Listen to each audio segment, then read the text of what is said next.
A special look at the Fantastic Four.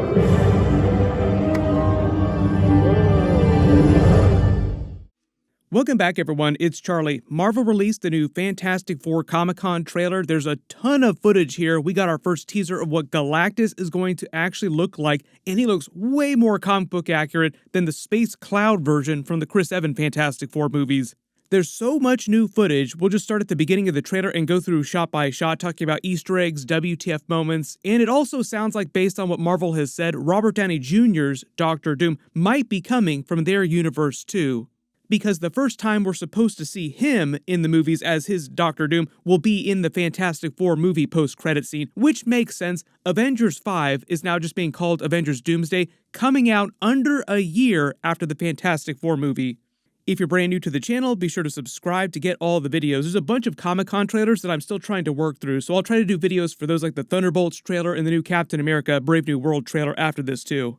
Just starting at the beginning of the footage, the Comic-Con trailer played like it was an old-timey highlight reel that was being filmed in-universe for the citizens of that Earth, like an inside look at the Fantastic Four before their big mission to space where they're all going to be getting their powers. This equation not only confirms alternate dimensions, it suggests that parallel Earths exist on different dimensional planes. I don't know if it's going to appear like this in the movie or they just filmed it like this for the actual Comic-Con trailer. Like, this will be footage that they play in highlight reels in the movie, because the movie itself is not meant to be an origin story. The way that Matt Shakman, who did WandaVision, directed the movie, Kevin Feige talked about it, is that when the movie picks up, they'll already have their powers. So my assumption is that they'll either have some flashbacks, like really brief explainers for this, or this will be like highlight reels that'll play in the background, and they'll just reference what their life was like before this all went down. You notice the footage, and Kevin Feige also confirmed at Comic-Con that this is going to be a period piece with the team coming from the 1960s, 1963, 1964 specifically, in an alternate universe, explaining how nobody in the MCU has ever known or talked about the Fantastic Four. They come from a totally different universe at some point in the movie to the MCU. Some of the footage very specifically points this out, like they're highlighting stuff that they're going to be paying off later in the movie. The reel starts with the 1960s looking logo. Remember, all this design is meant to be 1960s era. Reed Richards is in the middle of leading a class, showing them an equation that explains how alternate dimensions exist in the concept of parallel Earths. We actually saw a version of Eric Selvig doing this during Thor the Dark World 2. It's kind of his version of this inside the 1960s of this universe. Notice the writing on the board, the equations look similar to Eric Selvig's writing and designs. Parallel Earths exist on different dimensional planes. He explains alternate dimensions, the concept of parallel Earths to them. It's something that's also referenced in the Deadpool and Wolverine movie. Careful for spoilers if you have not watched that movie yet, because we need to talk about some specific connections to the Fantastic Four movie. But during that movie, Chris Evans returns as a version of his Johnny Storm, Human Torch, from the original Fantastic Four movies. Also another universe, like not connected to this version of Fantastic Four with Pedro Pascal's version of the character. But when Chris Evans' Human Torch meets Deadpool and Wolverine, he says that his version of Reed Richards told him about the theory of alternate universes, alternate versions of Earth. Those references, the references in the Fantastic Four trailer at Comic-Con here, the stuff that we saw even in the Marvels movie with the alternate universe, the X-Men characters, is meant to start paying off the multiverse saga, like Doctor Strange Multiverse of Madness as well too, Avengers Doomsday, Avengers Secret Wars, where all these alternate dimensions, alternate universes, and different characters from them start to cross over. We've started to see that a little bit, like Doctor Strange Multiverse of Madness was like the first real big example of that. Stephen, your arrival here confuses and destabilizes reality. The larger the footprint you leave behind, the greater the risk of an incursion. And part of the reason why he's saying this in this Comic-Con trailer is because later in the movie, this team, their version of the team, winds up traveling to the MCU universe by the end of the movie somehow. So this whole information dump here that Pedro Pascal's Reed Richards is doing in this mock info reel is a set of concepts they're paying off later in the movie. They have a funny moment in the trailer with the kids in the class acting like they're super bored and falling asleep. The movie is supposed to feature Franklin Richards and maybe Valeria Richards too, their children. I think that Franklin Richards is supposed to be born at some point during the movie, and Galactus showing up will have something to do with Franklin Richards. Supposedly the movie is meant to get into some of their weird connection in the comics, which just goes way back to a bunch of different stories across history. Franklin Richards is supposed to be one of the most powerful characters in the Marvel universe of the comics. He basically has the ability to create completely alternate universes. In the more recent version of comic book Secret Wars, his power is critical to the way they rebuild the multiverse after they get off of Battleworld. Who wants to see a big explosion? Glasses. Reed Richards fires up the rocket that's going to power their spaceship in the classroom. All the kids get really excited. This is an aerial shot of New York City. This super tall structure is meant to be their version of the Baxter Building. The pad in the East River is the landing pad for their spaceship. They're calling this the Excelsior launch pad in the movie, which is a huge Stan Lee reference. A lot of longtime comic book fans will remember this. Excelsior is one of Stan Lee's longtime catchphrases. Excelsior. Part of the idea of the Fantastic Four is that they are Marvel's first family. It's one of Stan Lee's very first big comic book teams that he introduced. In the comics, they came before the Avengers, before the X-Men. I think the first time that Stan Lee ever used the Excelsior phrase was in a 1968 soapbox column. They're using the term in the movie with the meaning that Stan Lee used in real life. It's meant to mean upward, onward to greater glory. At Comic-Con, they gave away these souvenir maps with all the designs from the movie based on the movie itself, and it shows you a map of what their version of New York City looks like. This is meant to be Yancey Street from the comics down in Lower Manhattan. Zoom and enhance, notice the other really important thing around the city is the references to Subterranea. There are entrances all over the city. It's a reference to Mole Man in the comics. Maybe we'll see a version of him at some point in the movie. This is what the Fantastic Car looked like. They actually flew a drone-powered real-life version around in Comic-Con. The reason why you're not seeing any wires as it's flying around the Comic-Con audience is because it's flying on a balloon drone. Down at Governor's Island here on the map, notice there's a Fantastic Four clean energy facility, making it seem like Reed Richards in this timeline develops clean energy in the 1960s, completely changing the way technology on this Earth develops. I think that's meant to give this version of Earth the retro futurism vibes based on real-life art history, like this is meant to be what it looks like on their Earth right now.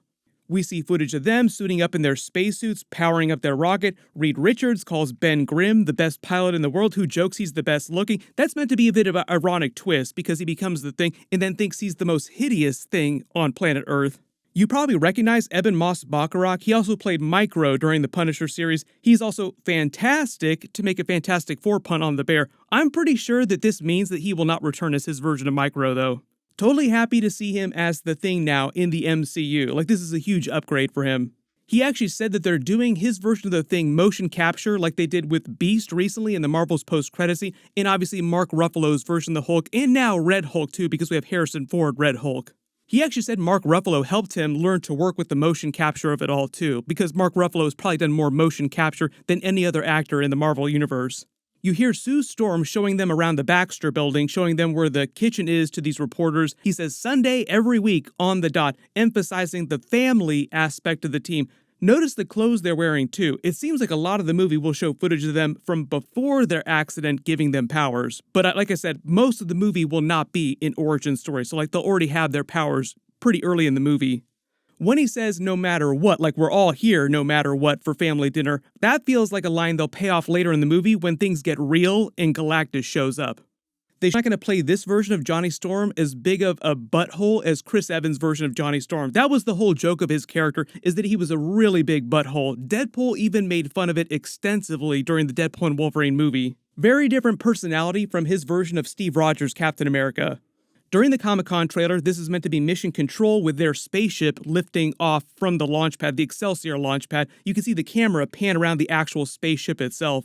Then they have a choir singing the Fantastic Four theme song. I don't know if this is what the final theme song for them in the movie is going to be like, or if they'll change it. Or First Steps, which I think is meant to be a reference to Neil Armstrong's quote from the first moon landing, "One small step for man, one giant leap for mankind."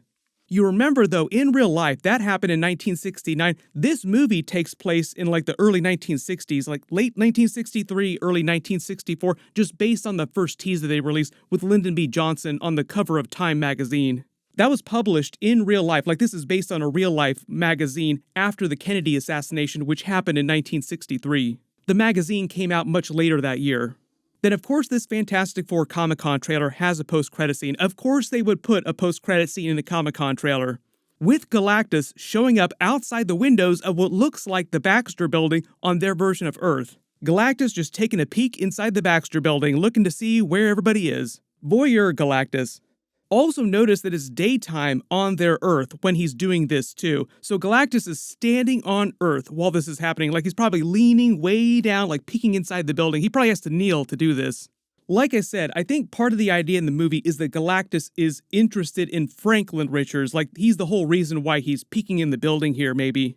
Here's where we get to the Doctor Doom of it all. Supposedly Doctor Doom isn't meant to be a huge character during this movie, he'll just be referenced at the end of the film, but this was before they revealed that Robert Downey Jr. was going to be playing Doctor Doom in Avengers Doomsday and Secret Wars. What might be happening is that they reveal Doctor Doom in the mask, like the concept of Doctor Doom in the background at the end of the movie, and we just don't see that it's Robert Downey Jr. under the mask in this or in the post-credit scene whenever he does show up. My assumption is that they'll wait till Avengers Doomsday to have the reveal where he actually takes the mask off and all the other Avengers characters that are fighting him see that he looks just like their friend who died during Avengers Endgame. Like, wait a minute, it's Tony. But then they have that big WTF reaction where Doctor Doom says, I don't know who Tony Stark is. Like, who are you talking about? That's not me. My name is Victor Von Doom. And proceeds to waste all the main 616 Avengers. I've already done a much bigger video on what's going on with his version of Doctor Doom and how they're explaining him in Avengers Doomsday and Secret Wars, and basically turning Avengers 5 into more of a Time Runs Out adaptation, and Secret Wars being a little bit more like the more recent Secret Wars combined with the old Secret Wars, and him becoming a version of God Emperor Doom.